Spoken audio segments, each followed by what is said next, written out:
Malopkin, welcome. Today we are going to talk about the advantages and disadvantages of being a native speaker and a non-native speaker in the teaching area.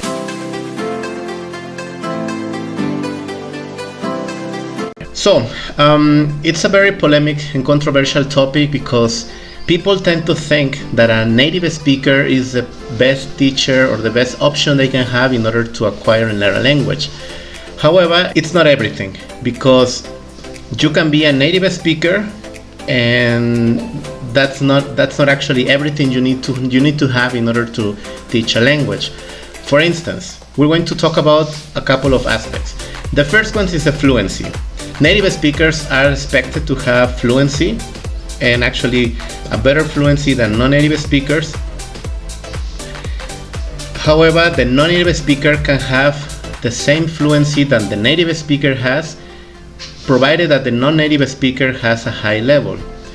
On the other hand, there is vocabulary. Native speakers are expected to have a lot of vocabulary compared to non-native speakers, but it also depends on the non-native teacher, the non-native person, so to call it, because if the non-native person has between a C1 and a C2, both of them will actually be able to propose and provide a lot of vocabulary.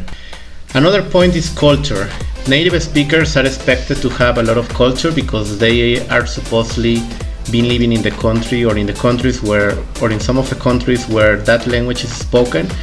However, if the non-native speaker has also had the chance to live abroad, then that person is also going to be able to share and provide cultural aspects as well as the native speaker. A possible disadvantage is probably motivation. Maybe the native speaker lacks of motivation compared to the non-native speaker because that person is not apparently learning a lot compared to the non-native speaker, since that person has spoken that language for a long time, and it's a little bit weird, or it will be not very common that the native speaker learns new vocabulary, for instance, compared to the non-native speaker. The non-native speaker might plan the class and might actually be ready to teach the class, and as the teacher is in class, that person is probably learning as much as students are. So far, native speakers are apparently the best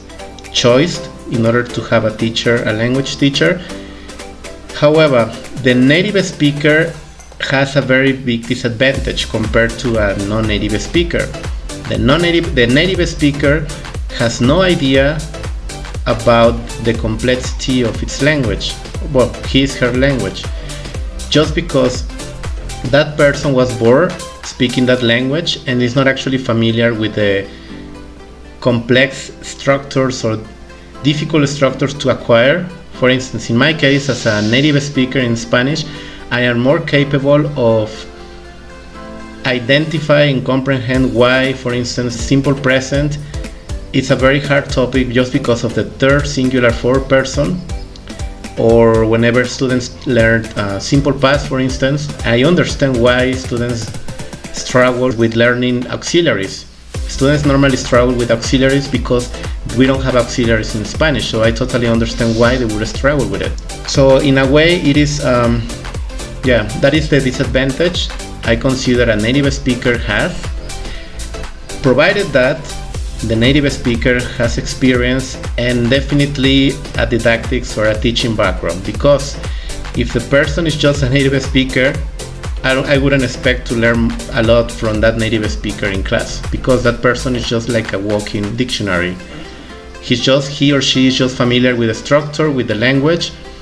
He or she can recognize the right structures or the most common ones, but the person is not aware of a lot of didactics, psychological and linguistic aspects that should be considered in a classroom. In a way, actually, both native speakers as non-native speakers should be aware and should have a preparation, definitely, in teaching, because just speaking the language is not enough to teach the language. It's beyond that. You also have to, as you probably saw in a previous video, there is a lot of background and experience you need to have in order to manage a teaching class.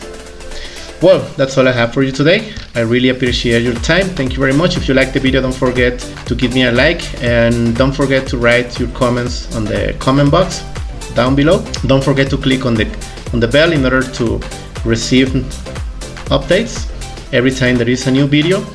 Thank you very much, and I'll see you then. Have a nice day.